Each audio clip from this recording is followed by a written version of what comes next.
मैं रूपाली भंडारी। ताजा अपडेट देखने के लिए देखते रहिए अलबेला रिया बड़ी चैनल को ज्यादा से ज्यादा सब्सक्राइब, लाइक, शेयर, कमेंट करना। हिजड़ा कभी आपने अस्पताल जाते देखे? हम और आप जा, महिला भी जा रही, पुरुष भी जा रहे। डॉक्टर नागेंद्र नीरज है, बहुत बड़े डॉक्टर हैं। उनकी ड्यूटी सर गंगाराम हॉस्पिटल में 40 साल के कैरियर में, कह रहे मेरे जीवन में कभी एक हिजड़ा नहीं है अस्पताल, और ज्यादा दिन में होते सेवानिवृत्त है रहो, उस दिन नहीं जाएगी। मैंने कहा भाई यू रिकॉर्ड टू वॉच। मैंने कहा हमें बताओ क्या बीमारी है। ऐसा ताली बजाई जोर से, ले डॉक्टर बीमारी होगी तुझे, हमें तो दक्षिणा दे, हम बीमार क्या होंगे। तो जो डॉक्टर साहब है, आयुर्वेद के बहुत बड़े डॉक्टर आजकल पतंजलि योगपीठ हरिद्वार में बहुत ऊंचे डॉक्टर है, उन्होंने की कि जब हम क्लैपिंग करते हैं ना, क्लैपिंग ताली बजाते हैं, तो पूरे शरीर के पॉइंट है यहाँ हाथन में, और वो सबरे पॉइंट दब जाए, और सबरे पॉइंट दबते ही शरीर पूरा एनराइज है जा, बीमारी भाग जाए।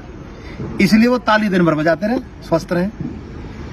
ऐसा कहता विज्ञान। देखो जैसे मान लो आपके कंधा में दर्द है, आप ऐसा टकराओ हाथन ऐसा करके, या पॉइंट है कंधा के दर्द को, अब आप ऐसा स्पंदन होगा ऐसे करके, जब ब्लॉकेज है ना नस में, वो खुल जाएगी। अरे मास्टर जी डंडा मारे करे हाथ पे, राग दे डंडा मारे, अरे गुरु जी कल याद कर लाऊंगा जी, कराए कि ना कराए। ऐसे ही दूसरों क्या है, अब यू हिस्सा यू यहाँ पेशाब का पॉइंट है, ब्लेडर है, यूरिनरी ब्लेडर, और पेशाब की समस्या अब यू टकरा रहा है यहाँ, ये समस्या दूर हुई। अब यू आपको सीधा हाथ है राइट हैंड, और राइट हैंड जैसे ही आपने यहाँ टिकाया यहाँ, ये लीवर का पॉइंट है, तो लीवर का पॉइंट दब रहा है, ऐसे ताली बजाने थे, एक्टिवेट है को लीवर फिट रहे हो। अच्छा अब ये जो पॉइंट है, ये सारे पॉइंट, ये चारों के चारों पॉइंट, ये साइनस के जो जुकाम नजला इस तरह की बीमारी रहे, अब ये भी टकरा रहे हैं ऐसा करके, ये तो साइनस ठीक है भाई। यू आंख को पॉइंट है वो, और यू कान को पॉइंट, ये भी आपस में टकरा रहे हैं, और ये हमारे ये ऐसे पूरा हाथ ऐसे टकरा रहा है ऐसे करके, ऐसे मान लो भूल गए एक्यूप्रेशर में कौन सा पॉइंट कहाँ है। 400 बार ताली बजाइए, ये एक्सरसाइज जबरदस्त, ये बढ़ जाएंगी ये भाई साहब, पसीना आ जाए, बजा ना सको 400 बार।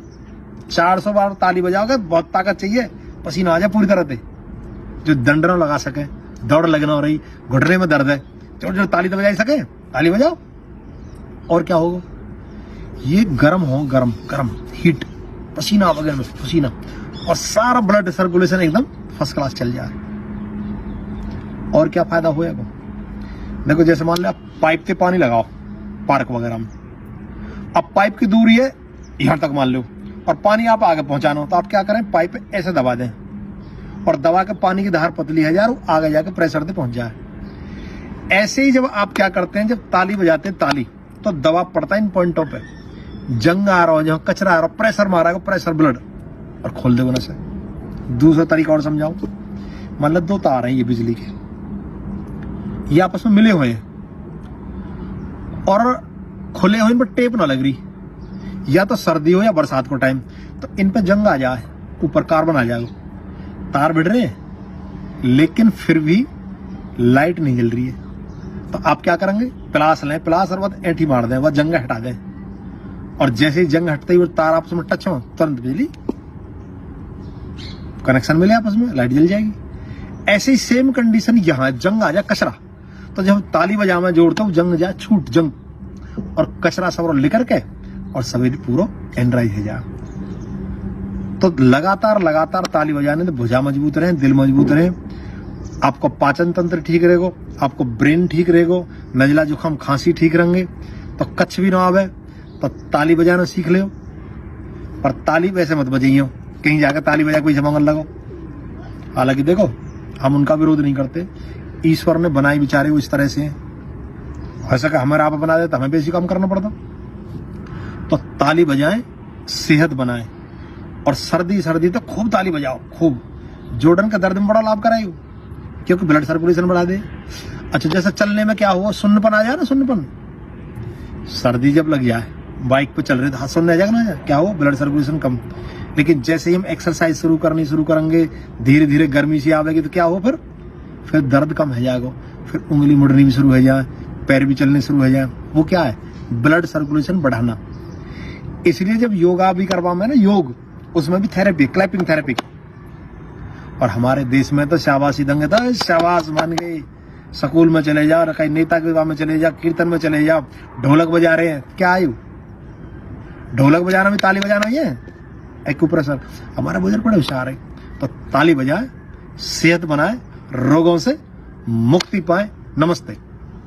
मेवाड़ के राणा रतन सिंह ने अपनी पत्नी रानी पद्मिनी का चेहरा दिल्ली के सुल्तान अलाउद्दीन खिलजी को पानी और कांच में दिखाया, लेकिन हिंदुस्तान का साइंस कहता है कांच का आविष्कार 1535 में हुआ और रानी ने जौहर 1303 में किया। तो 237 साल पहले अपने हिंदुस्तान में कांच और मिरर नहीं थे। और अलाउद्दीन खिलजी के साथ में पर्सनल राइटर आया था जिसका नाम था अमीर खुसरो, जिसने उस समय किताब लिखी थी तारीख अलाई। उसने लिखा था कि मेवाड़ की महिलाओं ने अपने सतीत्व धर्म के खातिर जौहर किया और राजपूत कभी भी कॉम्प्रोमाइज करना नहीं चाहते थे। चित्तौड़ के ऊपर युद्ध होने का सबसे बड़ा रीजन था व्यापार, क्योंकि हिंदुस्तान में कभी भी कोई भी मुस्लिम कम्युनिटी पहले नहीं था। ये सभी जो आते थे अफगानिस्तान, तुर्किस्तान से आते थे, और आते कहाँ थे तो समुद्र के पास में आते थे, क्योंकि प्लेन तो थे नहीं ना। तो इधर नजदीक पड़ता है गुजरात और ये जाते थे दिल्ली, तो इधर पड़ता है दिल्ली, उनको क्रॉस करना पड़ता था ये मेवाड़। अच्छा, इधर गुजरात, इधर दिल्ली, बीच में राजस्थान, तो इसको क्रॉस करना पड़ता था ये मेवाड़। तो यहाँ के राजपूत उनसे टैक्स वसूलते थे।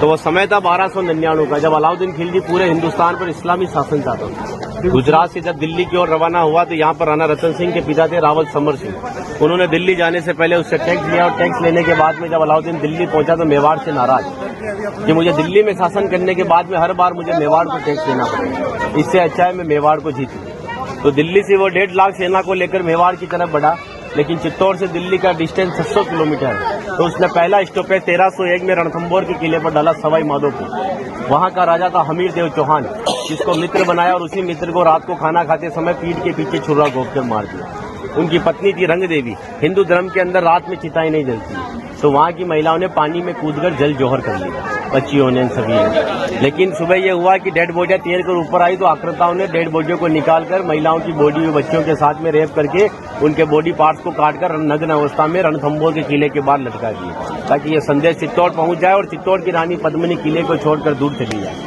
1303 में जब अलाउद्दीन चित्तौड़ पहुंचा तो किले के ऊपर आने के लिए उसको 7 गेट क्रॉस करना था, तो इम्पॉसिबल था। तो उसने 1.5 लाख सेना को किले के चारों तरफ फैलाया।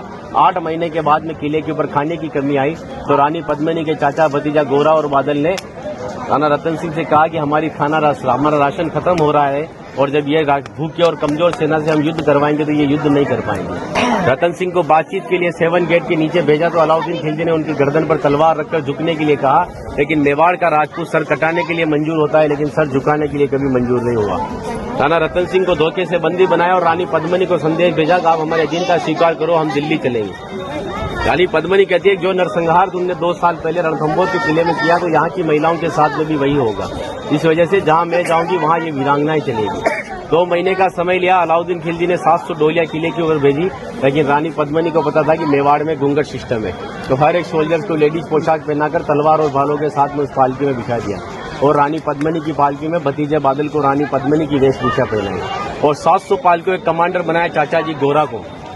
गोरा जब पालके लेकर 7 गेट के नीचे गया तो अलाउद्दीन खिलजी से कहा कि रानी पद्मिनी दिल्ली जाने के लिए तैयार है, लेकिन जाने से पहले अंतिम बार अपने पति से देखना चाहती है। जिस जगह रतन सिंह को बंदी बनाकर रखा गया, जब वो पालकी वहां गई और रतन सिंह जी ने जब घूंघट हटाया तो घूंघट के पीछे का जो चेहरा था वो भतीजे बादल का था। और बादल कहता है कि महाराज हम 20,000 है और ये 1.5 लाख है, एक राजा अगर नहीं रहेगा हमारे साथ में तो हमारी सेना का मनोबल कमजोर रहेगा। इसी वजह से राणा रतन सिंह को पालकी में बिठाकर किले के ऊपर भेजा। जब रतन सिंह जी किले के ऊपर आए तो किले के ऊपर आने के बाद में उनकी जय जयकार में हर हर महादेव और जय भवानी के नारों से किला गूंजने लगा। अकबर कहता है कि 8 महीने से तो किले से बच्चे की रोने की आवाज नहीं आई, लेकिन 700 पालकियां जब किले के नीचे आए तो किले से जय जयकार हुआ है, मतलब हमारे साथ में धोखा हुआ है। हर एक राजपूत कटने के पक्ष में था लेकिन झुकने के पक्ष में नहीं था। 20,000 राजपूत युद्ध में गया और अलाउद्दीन खिलजी की 1,25,000 सेना को मार दिया। बचे हुए दुश्मन जब किले के ऊपर आए तो महिलाओं ने अपने सतीत्व धर्म के खातिर हिंदुस्तान का सबसे पहला और बड़ा जौहर 16,000 महिलाओं के साथ में जिंदा आग में जलकर किया। जहां पर भी रानी पद्मिनी के महल में कांच लगाए गए थे, वो कांच लगाए थे पंडित जवाहरलाल नेहरू ने, क्योंकि एक पद्मावत पिक्चर के एक राइटर मलिक मोहम्मद जायसी की किताब को प्रमोट करने के लिए जवाहरलाल नेहरू जी ने उस किताब को आगे बढ़वा दिया। ये रानी को आईने में दिखाया, लेकिन हिंदुस्तान के इतिहास में कभी मेवाड़ गुलाम भी नहीं बना तो आईने में किसको दिखाया। और एक राजपूत अगर अपनी पत्नी का चेहरा हजारों को दिखाता फिर कहते वो राजपूत कहलाने का हकदार भी नहीं। इसीलिए 2 घंटे अपन इस किले के ऊपर घूमे तो एक लाशों के ऊपर चल रहे हो, सब जगह लाश है।